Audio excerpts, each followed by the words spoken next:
السلام عليكم ورحمة الله وبركاته. أقدم بسم الله جل وقسم وحمدي له حمدا بالدوام مؤسما وسلم تسليما كثيرا قياسما وسلي صلاة تملأ الأرض والسماء على من له على العلا متبب. رب اشرح لي صدري ويسر لي أمري واحلل عقدة من لساني يفقه قولي.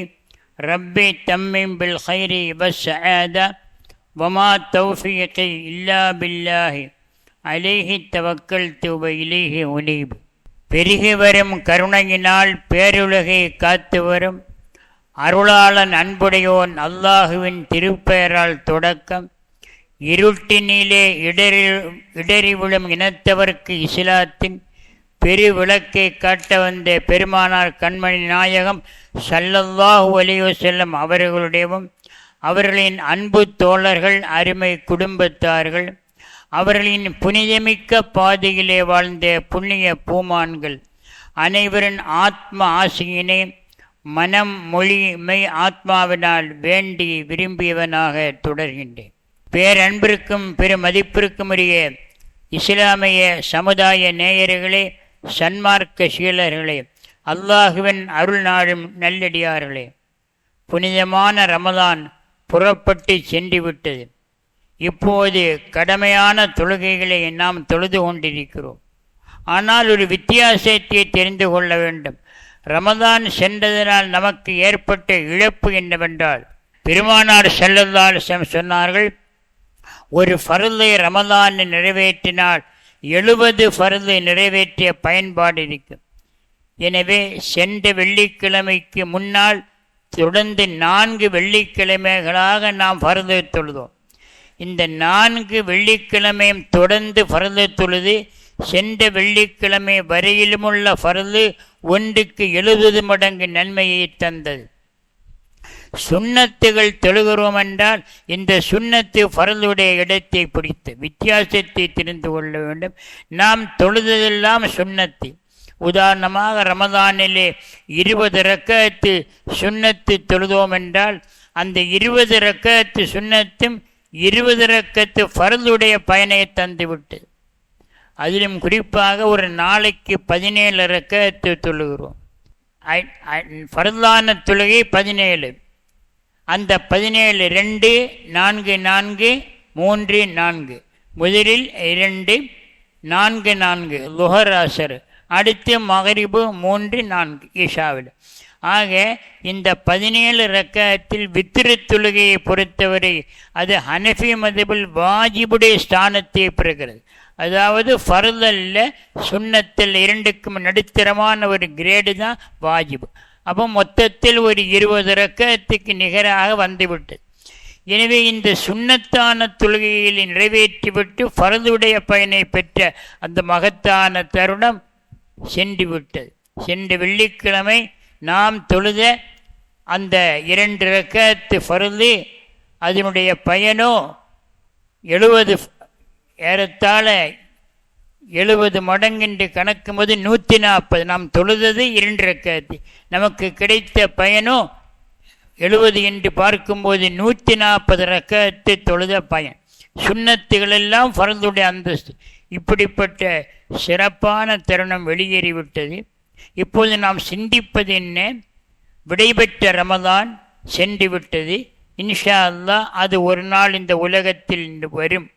ஆனால் வரும்போது அதை வரவேற்பதற்கு நாம் இந்த உலகத்தில் இருப்போமா இல்லையா என்பது நம்மை படைத்த ரப்புக்கு மட்டுமே வெளிச்சம். ஆக ஒன்றை மட்டுமே நாம் தெரிந்து கொள்ள வேண்டும். இந்த புறப்பட்டு சென்ற ரமதான் திரும்பி வருவது நிச்சயம். அதை வரவேற்க நாம் இருப்போமா என்பதுதான் அல்லாஹ்வுக்கு வெளிச்சம். இந்த சூழ்நிலையில் நாம் சில அமல்களை தொடர வேண்டும். வித்ரு தொழுகை 17, அதாவது 11 ரக்கஅத்து நடைபெற்றது. இது 11 ரக்கஅத்து ரமலான் ஸ்பெஷல். ஆனால் நமக்கு வித்ரு தொழுகை என்பது நம்மை விட்டு விலகவில்லை. 3 ரக்கஅத்து. அது குறித்து பெருமானார் ஸல்லல்லாஹு அலைஹி வஸல்லம் அவர்கள் சொன்னதாக செய்தினா அபூ ஹுரைரா ரலியல்லாஹு அன்ஹு அறிவிக்கிறார். அவுசாலி ஹலீலி ரசூலில்லாஹி ஸல்லல்லாஹு அலைஹி வஸல்லம், 3 விஷயத்தை என் உச்ச தோழர் உத்தம நபி ஸல்லல்லாஹு அலைஹி வஸல்லம் எனக்கு வசியத்து செய்தார். அறிவிப்பாளர் அபூ ஹுரைரா ரலியல்லாஹு அன்ஹு ஏராளமான ஹதீஸ்களுடைய களஞ்சியம் அவர்தான். அவர் அளவுக்கு சய்யிதுனா அபூபக்கர் ரலியல்லாஹு அன்ஹு அல்லது சய்யிதுனா உமர் இப்னு கத்தாப் ரலியல்லாஹு அன்ஹு அறிவிக்கல். எம்பெருமானாருடைய 2 தோழர்கள், முதல் நிலை சய்யிதுனா அபூபக்கர் சித்திக் ரலியல்லாஹு அன்ஹு, 2ஆம் நிலை சய்யிதுனா உமர் இப்னு கத்தாப். அவரெல்லாம் கொஞ்சம் சில ஹதீஸ்களைத்தான் அறிவித்தார். ஹதீஸ் அறிவிப்பாளர் அதிகமான ஹதீஸ்கள் அறிவித்தவர்கள் சய்யிதுனா அபூ ஹுரைரா ரலியல்லாஹு. அவர் சொல்லுகிறார்கள், அவுசானி ஹலீல், என்னுடைய உச்ச தோழர் அல்லாஹ்வுடைய ரசூலை சஹாப், அதாவது ரசூலுல்லாவுக்கு தோழர்கள் சஹாப். எனவே தோழருக்கு ரசூலுல்லா தோழர், சஹாப் அரபியில் அதற்குரிய வார்த்தை சஹாப். ஆனால் ஹலீல்னா என் உச்ச தோழர், நெருக்கத்தின் நட்பின் நெருக்கத்தை சுட்டிக்காட்டு ஹலீல் என்று சொன்னார். என்னுடைய உச்ச தோழர் ஸல்லல்லாஹு அலைஹி வஸல்லம் எனக்கு 3 வசியத்தை செய்தார். அவற்றில் ஒன்று, மாதம் 3 நாள் ஐயாமுல் பீது நோன்பு வைக்க வேண்டும் என்றார்கள். ஐயாமுல் பீது என்பது ஒவ்வொரு மாதமும் 13, 14, 15 ஆகிய 3 தினங்களும் ஐயாமுல் பீது எனப்படுகிற அந்த வெண்ணிலவு நாட்களில் நோன்பு வைப்பது வலுவான ஒரு சுன்னத். 2வது, லுஹா தொழுகையை தவறாமல் தொழ வேண்டும் என்று வசியத்து. லுஹா தொழுகை என்பது சுமார் 9 மணி அளவில் காலையில், அதாவது சுபகனுள்ளிருந்து இஷ்ராக்கு தொழுகை வேறு, லுஹா தொழுகை வேறு. ஹதீஸில் அதிகமாக பதிவு செய்யப்பட்டுள்ளது லுஹா தொழுகை. இஷ்ராக் என்பது சூரியன் உதித்து ஒரு 20 நிமிடங்களுக்கு பிறகு தொழுவது. ஆனால் லுஹா என்பது சுமார் 9 மணி அளவில் தொழுகின்ற தொழு. அது மிக வலுவான சுன்னத்து என்று அறிவிக்கப்பட்டது. இஷ்ராக்கை விட பவர்ஃபுல் சுன்னத்து அந்த லுஹா எனப்படும் காலை 9 மணி நேர தொழு. 3வது, இஷாவுக்கு பிறகு தூங்குவதற்கு முன்னால் வித்திரு தொழ வேண்டும் என்று அறிவித்தார். ஆக 3 அறிவிப்புகளையும் நாம் இணைத்து பார்க்கிறோம். எம்பெருமான் ஸல்லல்லாஹு அலைஹி வஸல்லம் அவருடைய அந்த ஆணை, உச்ச தோழர் அபூ ஹுரைரா ரலியல்லாஹு அன்ஹு அவர்களுக்கு விட்ட ஆணை, போட்ட உத்தரவு என்னன்னா, இந்த 3ஐயும் தவறாமல் பின்பற்றுங்கள். இந்த 3இல் வித்திரு தொழுகையை பொறுத்தவரை நம்முடைய ஷாஃபி மذஹபில் அது சுன்னத்திலும் வலுவான சுன்னத். இஷாவுக்கு முன்னும் பின்னும் சுன்னத்து தொழுகிறோம். அந்த சுன்னத்தை விட வலுவான சுன்னத்து வித்திரு தொழுகை. அந்த வித்திரு தொழுகை இஷாவுடைய பின் சுன்னத்துக்கு பின்னால் அதற்குரிய நேரம் அமைகிறது. ஆனால் தஹஜ்ஜுது கண்டிப்பாக தொழுவோம் என்ற நம்பிக்கை உள்ளவர்கள் வேண்டுமானால் தஹஜ்ஜுதுக்கு பிறகு வித்திரை தொழுது கொள்ளலாம். ஆனால் தூக்கத்தில் கண்விழிக்க முடியாமல் போய்விடும். எனவே நம்முடைய தஹஜ்ஜுது நமக்கு கிடைக்காது என்றால் அவர் நிச்சயமாக இஷா தொழுத உடனே வித்திரு தொழ வேண்டும். எனவே மிக முக்கியமான தருணம் இஷா தொழுதவுடன் வித்திரு தொழுது கொள்ள வேண்டும். 3 ரக்காத். நம்முடைய அமைப்பு 2+1, 2 ரக்காத்து சுன்னத்து தொழுதுவிட்டு அடுத்து 1 ரக்காத்து தனியாக தொழ வேண்டும். இது நம்முடைய என்றால் நம்முடைய ஷாஃபி மذஹபில் அமைக்கப்பட்டுள்ள விதிமுறை, சுன்னத்து முஅக்கதா, வலுவான சுன்னத்து. ஹனஃபி மذஹபை பொறுத்து, உதாரணமாக பட்டுக்கோட்டை ஹனஃபி மஹல்ல, அவர்களுக்கு எப்படின்னா மகரிபு தொழுகை மாதிரி 3 ரக்காத்து. அந்த 3 ரக்காத்துக்கும் ஒரே சலாம். 2 ரக்காத்து முடிந்தவுடன் அத்தஹியாத்து ஓதி எழுந்து நிற்க வேண்டும் மகரிபு மாதிரி. 3வது ரக்காத்தில் சலாம் சொல்ல வேண்டும். இது அவர்களுக்குள்ளே நடைமுறை. ஆக வித்திரு தொழுகையை பொறுத்தவரை இஷா தொழுத உடனே நிறைவேற்றுவது பாதுகாப்பு, மிஸ் ஆகாது, தவறாது. ஏனென்றால் இரவு தஹஜ்ஜுது கண்விழிக்காமல் போனாலும் இந்த கடமையை நிறைவேற்றி விட்டோம், வலுவான சுன்னத்தை நிறைவேற்றிய பாக்கியம் நமக்கு கிடைக்கும். எனவே நாம் ஒன்றை மறந்துவிடக்கூடாது. ஃபர்தான தொழுகைகளை தொடர்ந்து தொழுது வந்தனால் ரமலானில் சிறப்பு தொழுகையை தொழுதோம். அந்த சிறப்பு தொழுகையின் முதல் கட்ட தொழுகைக்கு பேர் தராவி. 2வது நள்ளிரவு தொழுகையில் அதிகப்படியாக 8 ரக்காத்து தொழுதோம். அந்த 8 ரக்காத்து அந்த தொழுகைக்கு பேர் தஹஜ்ஜுது. அந்த தஹஜ்ஜுதுடன் இணைத்து 3 ரக்காத்து வித்திரு. ஆக அந்த 13ஐயும் வித்திரென்றும் நியத்து கொள்ளலாம். ஆக தஹஜ்ஜுது தொழுகை என்பது வேறு, வித்திரு தொழுகை என்பது வேறு. பொதுவாக நம்முடைய எல்லா பள்ளிவாசலும் வித்திரு தொழுகை நள்ளிரவு 2:30 மணிக்கு நடைபெறும் என்று அறிவித்தோம். ஆனால் அந்த வித்திரு தொழுகையை போல தஹஜ்ஜுத் என்ற ஒரு தொழுகை இருக்கிறது. அது வித்திருக்கு முன்னர் தொழலாம். இல்லை என்றால் 8 ரக்கத்தில் தஹஜ்ஜுதை நியத்து செய்து 3 ரக்கத்தை வித்திராக தொழலாம். எப்படி தொழுதாலும் நன்மை உண்டுதான். ஆக வித்திரு எம்பெருமான் ஸல்லல்லாஹு அலைஹி வஸல்லம் குறைந்தபட்சம் 1 ரக்கத்தை தொழுதார்கள், அதிகபட்சம் 11 ரக்கத்தை தொழுதார். மேக்சிமம் 11, மினிமம் 1 ரக்கத் இப்படி தொழுதார்கள். அதில் நம்முடைய எண்ணிக்கை சௌகரியங்களை பொறுத்தவரை 8 ரக்கத்துக்கு நியத்தை தஹஜ்ஜுத் என்றோம், 3 ரக்கத்துக்கு நியத்தை வித்திருகின்றோம். எப்படி இருந்தாலும் தஹஜ்ஜுத் என்பது வித்திரும் ஒன்றோடு ஒன்று பிணைக்கப்பட்டது. இஷாவுடைய பின் சுன்னத்தை நிறைவேற்றிய பிறகு நாம் தொழ வேண்டிய வழக்கமான தொழுகைதான் வித்திரு. அதை நாம் மறந்துவிடக்கூடாது. ரமதான் முடிந்த பிறகு பலருக்கும் வணக்க வழிபாடுகளுக்கு வழி அனுப்பு நடைபெறும். உதாரணமாக பாருங்க, நமது மிம்பரிலே விரிப்பு வைக்கப்பட்டுள்ளது. இந்த விரிப்பு இன்றைக்கு ஜும்மா முடிந்தவுடன் மடித்து வைக்கப்படும். இது வெள்ளிக்கிழமை விசேஷ விரிப்பு, சிறப்பு விரிப்பு. எனவே மிம்பரில் விரிக்கப்பட்ட விரிப்பு தொழுகை முடிந்தவுடன் மடித்து வைக்கப்படுகிறது. இன்னும் அடுத்த வெள்ளிக்கிழமை தான் அதுக்கு மிம்பரில் வேலை. இதே போல பல இடங்களிலும் வெள்ளிக்கிழமை விசேஷ விரிப்புகள் இருக்கும். அதை போல ரமதானில் விசேஷ விரிப்புகள், விசேஷ விளக்குகள் இருக்கும். எனவே இந்த விசேஷ விரிப்புகளும் விசேஷ விளக்குகளும் ரமதான் முடிந்தவுடன் அல்லது ஜும்மா முடிந்தவுடன் அது மடித்து வைக்கப்படும். இன்னும் அடுத்த ரமதான் அல்லது அடுத்த ஜும்மாவுக்குத்தான் அதற்கு வேலை. அதை போல வணக்க வழிபாடு இல்லை. சிறப்பு வழிபாடு மட்டும் தராவீஹ் மட்டும்தான் ரமதானுக்கு உரித்தானது. தஹஜ்ஜுத் என்பதும் வித்திர் என்பதும் ரமதானோடு முடிக்கப்படுகிற காரியமல்ல. அது எல்லா நாளும் நம்மோடு பின்னி புனைய வேண்டிய பெருமைக்குரிய சிறப்புக்குரிய ஒரு வழிபாடு என்பதை நாம் மறந்துவிடக்கூடாது. அருமையான பெருமக்களே, இந்த தலைப்பு செய்தியோட ஒரு தகவலையும் நான் பகிர்ந்து கொள்கிறேன். நம்முடைய ஹுத்துபா கித்தாபில் இன்னைக்கு என்ன தலைப்புன்னா ஃபதீலத்துல் இல்ம் என்று தலைப்பு. கல்வியின் சிறப்பு. மார்க்க கல்வி அனைவருக்கும் அவசியம். அது மினல் மஹதியில் லஹதி என்ற ஒரு வாசகத்தை என்ற குத்துபாவில் போட்டுங்க. தொட்டிலிருந்து இடுகாடு வரை, கபுர் வரை. ஆக இது எப்படி இருக்க வேண்டும்? தொட்டில் பழக்கத்திலே மார்க்கத்தை கற்றுக்கொள்ள வேண்டும். எல்கேஜி படிக்கிற பருவத்திலே ஏபிசிடி படிக்கும்போதே அலிஃபே அவர்களுக்கு கற்றுக் கொடுக்க வேண்டும். ஆனா அவன்னா என்ற தமிழ் எழுத்தோ ஏபிசிடி என்ற ஆங்கில எழுத்தோ நமது பிள்ளைகள் எல்கேஜி அல்லது அதுக்கு முந்தி யூகேஜி, எல்கேஜி, ப்ரீகேஜி இந்த ஸ்டேஜிலே என்ன செய்வோம்? அரபி எழுத்துக்களை கற்றுக் கொடுக்க வேண்டும். அல்லாஹ்வுடைய வேதத்தை வாசிப்பதற்கு வசதியாக அலிஃபே கற்றுக் கொடுக்க வேண்டும். அதனால தான் மினல் மஹிதி இலல்லஹி. சரி, இந்த கல்விக்கு ஒரு காலகட்டம் உண்டா? முதியோர் கல்வி திட்டம். பல்வேறு ஊர்களில் வயதானவர்கள் எங்களுக்கு குர்ஆன் ஓத தெரியவில்லை, 60 கடந்து விட்டோம், 70 கடந்து விட்டோம், அல்லாஹ்வுடைய வேதத்தை சரளமாக ஓத தெரியவில்லை என்பதற்காக சென்னை போன்ற நகரங்களில் முதியோர் கல்வி திட்டம் இன்று வரை நடைமுறை இருக்கு. ஆக படிப்பதற்கு வயது வரம்பில்லை. அல்லாஹ்வுடைய வேதத்தை குழந்தைகளும் கற்க வேண்டும், குழைந்து விடுகின்ற முதியவர்களும் கற்க வேண்டும்.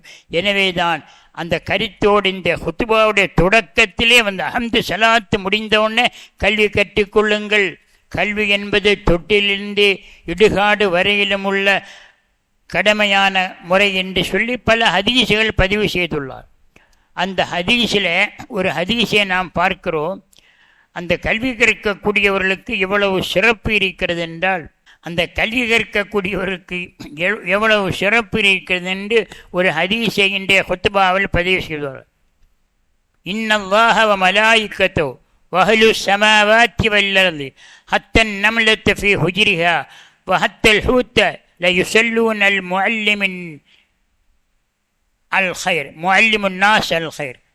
நிச்சயமாக அல்லாஹும் மலக்குகளும் வானவர்களும் பூமியில் உள்ளவர்களும் எது உள்பட புற்றிலே வாழக்கூடிய எறும்பு உள்பட, அதே போல் நீரிலே நீந்தக்கூடிய மீன்கள் உள்பட எல்லாமே யாருக்கு கருணை காட்ட துவா செய்கிறது? அல்ல யுஸல்லூன அலா முஅல்லிமின் நாஸில் கைர். மக்களுக்கு நல்ல விஷயத்தை யார் கற்றுக் கொடுக்கிறார்களோ அவர்களுக்காக துவா செய்கின்றன. இந்த இடத்திலே அந்த வாசகத்தின் சிறப்பை பாருங்கள். அல்லாஹுவும் மலக்குகளும் துஆ செய்கிறார்கள். ஸலவாத்தில் இன்னல்லாஹ வ மலாயிக்கத்து யுஸல்லூன அலன் நபி. நபிகள் பெருமான் ஸல்லல்லாஹு அலைஹி வஸல்லம் அவர்கள் மீது அல்லாஹும் மலக்கும் ஸலவாத்தை சொல்கிறார் என்று அல்லாஹ்வுடைய வேதவசனம் நமக்கெல்லாம் தெரியும். அந்த பாணியிலே இந்த ஹதீஸ் வந்துள்ளது. நிச்சயமாக அல்லாஹும் மலக்குகளும் வானவர்களும் பூமியில் உள்ளவர்களும் எல்லோரும் யுஸல்லூனா என்றால் துஆ செய்கிறார்கள். யாரு? மக்களுக்கு கற்றுக் கொடுக்கக்கூடியவர்களுக்கு, நன்மையை நல்ல விஷயத்தை கற்றுக் கொடுக்கக்கூடியவர்களுக்கு துஆ செய்கிறார்கள். எனவே கல்வியின் சிறப்பை ஒரு ஆயத்து, இந்த வாரம் ஜும்மாவில் வருகிற ஆயத்து என்ன தெரியுமா? ஷஹிதல்லாஹு அன்னஹு லா இலாஹ இல்லா ஹுவ. அந்த ஆயத்தில் உல்லுல் இல்மி, அல்லாஹ்வை தவிர வணக்கத்திற்குரிய நாயன் யாரும் இல்லை என்று அல்லாஹுவும் மலக்குகளும் சாட்சி நின்றார்கள், அறிவுள்ளவர்களும் சாட்சி நின்றார்கள். அல்லாஹு மட்டும்தான் இறைவன் என்று அல்லாஹ் சாட்சி நிற்கிறான். மலக்குகளும் சொல்கிறார்கள் அல்லாஹ்வை தவிர வணக்கத்திற்குரிய நாயன் இல்லை, நாதி இல்லை என்று. அப்படி அல்லாஹும் மலக்கும் உலுல் இல்மி காயிமம் பில் கிஸ்த், நேர்மையின் அடிப்படையில் அறிவுள்ளவர்களும் சாட்சி நிற்கிறார். எனவே அறிவுள்ளவர்கள் எல்லோரும் சொல்வது, அல்லாஹுவும் மலக்குகளும் அறிவுள்ளவர்களும் சொல்வது அல்லாஹு மட்டும்தான் வணக்கத்து குறித்தான். எனவே அந்த அறிவுள்ளவர்களை பற்றி அல்லாஹ் சிறப்பித்து சொல்லி காட்டும் போது சுலைமான் நபி அலைஹிஸ்ஸலாமுடைய வரலாற்று பதிவு செய்யப்படுது. சுலைமான் அலைஹிஸ்ஸலாம் அவர்களுக்கும் அவருடைய தந்தையார் தாவூத் அலைஹிஸ்ஸலாம் அவர்களுக்கும் அல்லாஹ் மிகப்பெரிய ஆட்சி அரசாங்கத்தை கொடுத்தான். உலகத்தில் யாருக்கு வழங்காத மிகப்பெரிய உலகளாவிய ஒரு சாம்ராஜ்ய சக்கரவர்த்தியாக அல்லாஹ் சுலைமான் நபியை அமைத்தார். சுலைமான் நபி அவர்களுக்கு கொடுத்த ஆட்சி அரசாங்கத்தை அல்லாஹ் யாருக்கும் கொடுக்கவில்லை என்று எம் பெருமானார் ஸல்லல்லாஹு அலைஹி வஸல்லம் சொல்லும்போது, மனிதர்களை மட்டும் அவசியப்படுத்தினால் ஜின்களையும் கட்டுப்படுத்தப்படுகிற வல்லமை அவர்களுக்கு இருந்தது. பறவைகள் கூட அவர்கள் பேரணி புறப்பட்டால் பறவைகளும் அவரோடு சேர்ந்து செல்லும் என்று அன்னமில் எனும் அத்தியாயத்தில் அல்லாஹ் கூறுகிறார். அவ்வளவு சிறப்புமிக்க ஆட்சி அதிகாரம் பெற்ற சுலைமான் அலைஹிஸ்ஸலாம் அவருடைய ஒரு வார்த்தை சூரத்தின் நம்லில் இடம்பெற்றுள்ளது. வலக்கது ஆத்தைனா தாவூத சுலைமான இல்மா காலா அல்ஹம்துலில்லாஹ் அல்லதி ஃபல்லலனா அலா கஸீரின் மின் இபாதிஹில் முஃமினீன். நாம் சுலைமான் நபிக்கும் தாவூத் நபிக்கும் அறிவு செல்வத்தை கொடுத்தோம்.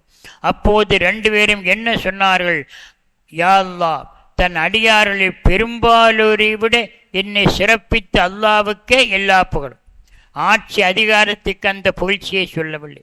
உலகளாவிய ஆட்சி அதிகாரம் ஒரே குடையின் கீழ் உலகத்தை ஆளுகிற ஆட்சியும் அதிகாரம் கிடைக்கப்பட்டபோது கூட அல்ஹம்துலில்லாஹ் என்று பெருமைப்பட்டு சொன்னதாக அல்லாஹ் குறிப்பிடாமல் யாருக்கும் வழங்காத அறிவு செல்வத்தை கொடுத்த போது இரண்டு பேரும் அல்ஹம்துலில்லாஹ் என்று இறைவனை போற்றினார்.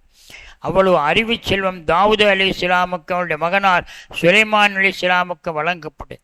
செல்வத்துள் செல்வம் பொருட்செல்வமா கல்வி செல்வமா என்றால் கல்வி செல்வம்தான், அறிவு செல்வம்தான் எல்லா செல்வத்தை விட மேலானது. உடல் ஆரோக்கியம் தேடு, நமக்கு தேவை செல்வம் தேவை, உடல் ஆரோக்கியம் தேவை, கல்வி தேவை. கல்விதான் செல்வத்தில் மேலான செல்வம் என்ற ஆயத்துகளின் அடிப்படையில் ஏராளமான ஹதீஸுகள் இன்றைய ஹுத்பாவில் இடம்பெற்று. எனவே இந்த வாரம் ரமதானுக்கு அடுத்த வாரத்திலே ஹுத்பாவில் இடம்பெற காரணம் என்ன? நாம் எண்ணி பார்க்க வேண்டும். சென்ற வாரம் ரமதான் முடிந்து ஒரு வாரம் ஆயிற்று. ஷவ்வால் மாதத்துடைய முதல் ஹுத்பாவுடைய தொகுப்பாளர் கல்வியை சொல்ல காரணம் என்ன தெரியுமா? ஒரு மாத காலம் வணக்க வழிபாடு மூழ்கினோம், திளைத்தோம், அதில் இன்பம் கண்டோம். இப்போது அந்த ரமதான் புறப்பட்டு சென்று விட்டது. மூடப்பட்ட மதரசாக்கள் திறக்கப்பட வேண்டும், மக்தபுகள் உற்சாகப்படுத்த வேண்டும் என்ற பாடம்தான் இதில் இடம்பெற்றுள்ளது. அல்லாஹ்வுடைய பெயர்களால் நமது பள்ளிவாசலிலே மக்தபு இயங்குகிறது.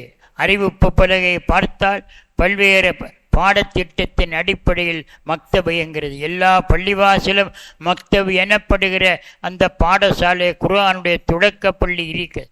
அது நிச்சயமாக ஒவ்வொரு பள்ளியிலும் இருக்கிறது, இருக்க வேண்டும். எனவே இந்த மக்தப் எனப்படுகிற இந்த அடிப்படை கல்வியை எல்லோரும் கற்க வேண்டும். குறிப்பாக பெற்றோர்கள் பிள்ளைகளை கற்க செய்ய வேண்டும். இன்று காலை ஃபஜ்ரிலே ஒரு வசனத்துக்கு விளக்கம் சொன்னோம். அல்லாஹு தாலா மனித இனத்தை படைத்து ஆதம் அலைஹிஸ்ஸலாமுடைய முதுகில் தடவி உலகம் உள்ளவரை உள்ள மனிதர்களை எல்லாம் வெளிப்படுத்தினான். ஆதம் அலைஹிஸ்ஸலாம் முதல் மனிதர். அதற்கு முன் மனித இனம் இல்லை. அவர்களை முதுகே அல்லாஹ் மலக்குகளால் தடவினான். முதுகிலிருந்து புறப்பட்டு வந்தது புட்டி சிலளைப் போல உலகம் உள்ளவரை வாழ்கிற மனிதர்களெல்லாம் வெளிவந்தார். அந்த மனிதர்களோடு அல்லாஹ் ஒரு ஒப்பந்தம் செய்தார். என்ன ஒப்பந்தம்? அலஸ்து பி ரப்பிக்கும், நான் உங்கள் ரப்பல்லவா என்று கேட்டான். கேட்டவன் யார்? நம்மை படைத்த ரப்புல் ஆலமீன் கேட்டான். எப்போது கேட்டான்? நாம் தாய் வயிற்றில் தங்கிய காலத்தில் இல்லை.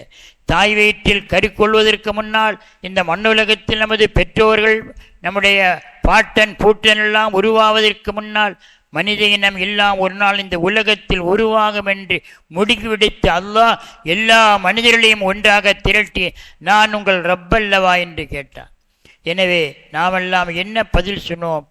இறைவா, நீதான் ரப்பு, லா ரப்பலனா கைரக்க, உன்னை என்று எங்களுக்கு வணக்கத்துக்குரிய நாயன் இல்லை, நீதான் இறைவென்று நாம் வாக்கு மூலம் கொடுத்து. இதை அல்லாஹ் குர்ஆனில் சொல்லி காட்டுறான். சூரத்துல் அராஃபில் 172 வசனத்தில் சொல்லி காட்டு. ஏன் அதை அதையும் காரணம் சொல்கிறான். ஏன் இப்படி சொல்கிறேன் என்றால், ஒவ்வொருவரை பார்த்து ஒரு கேள்வி கேட்கப்பட்ட, நீ எப்போ முஸ்லிமானா?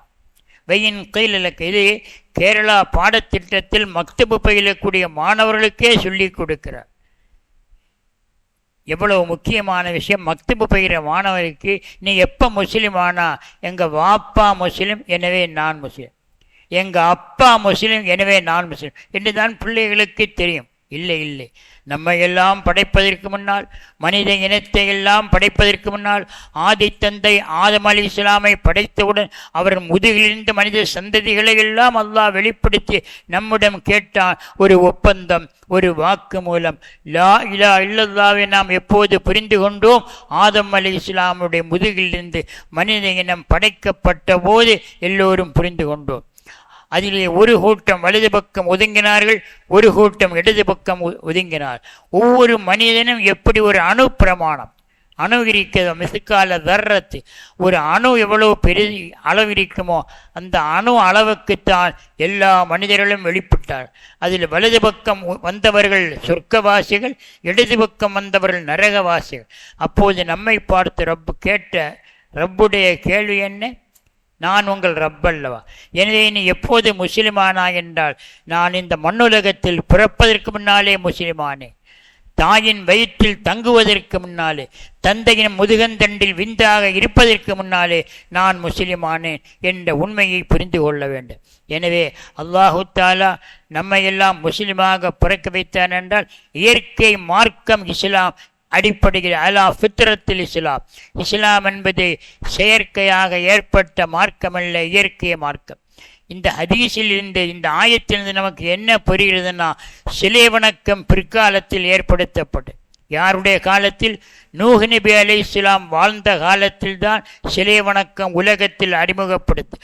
நூஹ் அலைஹிஸ்ஸலாமுக்கு முன்னால் சிலை வணக்கமே இல்லை. ஆதம் அலைஹிஸ்ஸலாம், இத்ரீஸ் அலைஹிஸ்ஸலாம் காலத்தில் ஏக இறை வணக்கம் மட்டுமே இருந்தது. எனவே நூஹ் அலைஹிஸ்ஸலாமுடைய காலத்தில் வணங்கப்பட்ட சிலைகள் 5. அந்த 5 சிலைகளுக்கு என்ன பெயர் என்பதை அல்லாஹ் குர்ஆனில் சொல்ல, யகூஸ், யஊக், வத்து, நஸ்ர். ஆக வத்து, யகூஸ், யஊக், நஸ்ர் இவைகளெல்லாம் நூஹ் அலைஹிஸ்ஸலாம் காலத்தில் மண்ணுலகத்தில் வழங்கப்பட்ட முதல் சிலைகள். எம்பெருமான் ஸல்லல்லாஹு அலைஹி வஸல்லம் காலத்தில் வணங்கப்பட்டது 3 சிலைகள், லாத்து, உஸ்ஸா, மனாத். இந்த 8 சிலைகளுக்கும் பேரே அல்லாஹ் குர்ஆனில் சொல்லிக்காட்டு. இந்தியாவில் மும்மூர்த்திகள் என்ற நிலையில் தான் இருந்தது. கிறிஸ்தவ மதத்திலும் ட்ரினிட்டி என்ற ஆங்கிலத்தில் சொல்ல, முக்கடவுள் கொள்கை, திரியகத்துவம். இதுதான் எம்பெருமான் ஸல்லல்லாஹு அலைஹி வஸல்லம் காலத்திலும் வேறு பேரிலே வணங்கப்பட்டு வந்தது. ஆனால் அடிப்படை என்ன, ஆதாரம் என்னவென்றால், எல்லாற்றுக்கும் மூல வழிபாடு அல்லாஹு மட்டும்தான். சிலை வணக்க பின்னால் தோன்றியது. அந்த மூல வணக்கம் இயற்கை, வணக்கம் இயற்கை மார்க்கம். அந்த மார்க்கத்தில் அல்லாஹு நம்மை பிறக்க வைத்தான். நம்மை பிறக்க வைத்த ரப்புல் ஆலமீன் கடைசி வரையிலும் அந்த நெறியிலே வாழ வைப்பானாக.